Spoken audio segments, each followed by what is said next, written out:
নমস্কার, আপনারা দেখছেন আমন্ত্রণ টিভি আর আপনাদের সঙ্গে রয়েছি আমি শ্রাবণী। আজকে খেলার দুনিয়ার কিছু খবর নিয়ে। ইতিমধ্যেই কিন্তু সিডনিতে অস্ট্রেলিয়ার যে পঞ্চম টেস্ট ম্যাচ অর্থাৎ শেষ টেস্ট ম্যাচটি কিন্তু চলছে। এই টেস্ট ম্যাচ কিন্তু ভারতীয় দল খেলতে নেমেছে জসপ্রীত সিং বুমরার অধিনায়কত্বে। আমরা দেখেছি যে পার্থে যে প্রথম টেস্ট ম্যাচটি অস্ট্রেলিয়ার এগেনস্টে ভারতীয় দল খেলতে নেমেছিল, সেখানে কিন্তু অধিনায়কত্ব করেছিলেন জসপ্রীত সিং বুমরা এবং সেই প্রথম টেস্ট ম্যাচে কিন্তু ভারত জয়লাভ করেছিল।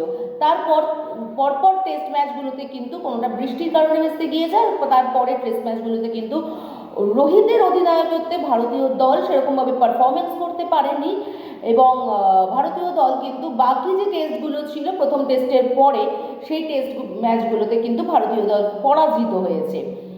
এবার কিন্তু ফের একবার শেষ টেস্টে জসপ্রীত সিং বুমরাকে কিন্তু অধিনায়ক হিসাবে বেছে নেওয়া হয়েছে। রোহিত শর্মা যেহেতু এই টেস্ট ম্যাচটি খেলছেন না, সেই কারণেই কিন্তু তাকে অধিনায়ক হিসাবে এই টেস্ট ম্যাচ তার তাকে খেলানো হচ্ছে এই টেস্ট ম্যাচে। কিন্তু একটা দুঃখের বিষয় যে ভারতীয় দল কিন্তু জসপ্রীত সিং বুমরাকে এই মুহূর্তে পাচ্ছে না, কারণ খেলার মাঝ পথে অর্থাৎ দ্বিতীয় ইনিংস যখন ব্যাট করতে নেমেছে টিম অস্ট্রেলিয়া, তখন কিন্তু চোটের কারণে হঠাৎই চোট পেয়ে জসপ্রীত সিং বুমরাকে মাঠ ছাড়তে হয়। প্রথমে বোঝা যাচ্ছিল যে চোট হয়তো অতটা গুরুতর নয়, তিনি হয়তো মাঠের বাইরে গিয়ে কিছু ট্রিটমেন্ট করে আবার মাঠে ফেরত চলে আসবেন, কিন্তু না, তাতে পরবর্তীতে ক্যামেরায় যেটা ধরা পড়েছে সেখানে কিন্তু দেখা যাচ্ছে তিনি কিন্তু তার যে প্লেয়িং জার্সি, সেই প্লেয়িং জার্সি খুলে রেখে অন্য ড্রেসের কিন্তু তাকে দেখা গিয়েছে। সে কিন্তু যাচ্ছেন হসপিটালে তিনি গেছেন। তার যে চোট লেগেছে সেই চোটটার এমআরআই করানোর জন্য বা এমআরআই স্ক্যান করানোর জন্য কিন্তু তাকে নিয়ে যাওয়া হয়েছে সেখানকার স্থানীয় হসপিটালে। যদিও আশা করা হচ্ছে যে বুমরার চোট হয়তো সেরকম কিছু গুরুতর নয়, তিনি আবারও খেলার অর্থাৎ অস্ট্রেলিয়ার এগেন্স্ট যে পঞ্চম টেস্ট ম্যাচ অর্থাৎ শেষ টেস্ট ম্যাচটি চলছে সেখানে আবার তিনি ফিরে আসবেন, অর্থাৎ মাঠে তাকে আবার নামতে দেখা যাবে পুনরায়। এই মতো সময়ে কিন্তু ভারতীয় টিমের অধিনায়কত্ব সামলাচ্ছেন বিরাট কোহলি।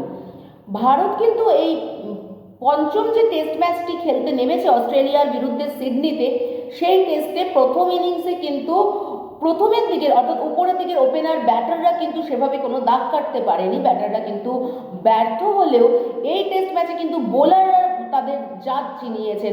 জসপ্রীত সিং বুমরা তো রয়েছেই, কিন্তু জসপ্রীত সিং বুমরার পাশাপাশিও ভারতীয় দলে কিন্তু একাগ্র বোলিং অ্যাটাকে কিন্তু অস্ট্রেলিয়াকে প্রায় 281 রান করেছিল বা 285 রান করেছিল ভারত। সেই ক্ষেত্রে কিন্তু 281 রানের মধ্যে মাত্র 4 রানের লিড হলেও ভারতের কিন্তু 281 রানের মধ্যে কিন্তু অস্ট্রেলিয়া অল আউট করে দিয়েছিল ভারতীয় বোলাররা।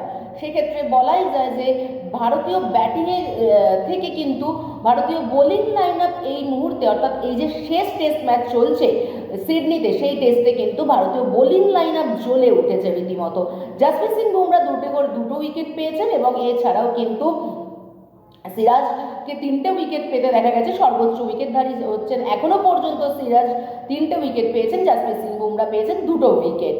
এছাড়া আমরা ভারতীয় ব্যাটিংয়ের দিকে যদি চোখ রাখি, তো ভারতীয় ব্যাটিং ওপেনার থেকে শুরু করে তো কে এল রাহুল থেকে একমাত্র কিন্তু ঋষভ পন্থী সর্বোচ্চ 40 রান করেছেন। এছাড়া কিন্তু আর কোনো ভারতীয় ব্যাটারকে সেভাবে পারফরমেন্স করতে দেখা যায়নি, অর্থাৎ কিন্তু এর থেকে এটাই বোঝা যাচ্ছে ভারতীয় ব্যাটিং লাইন আপ কিন্তু শেষ টেস্ট ম্যাচে এসেও ফের একবার ব্যর্থ হলো।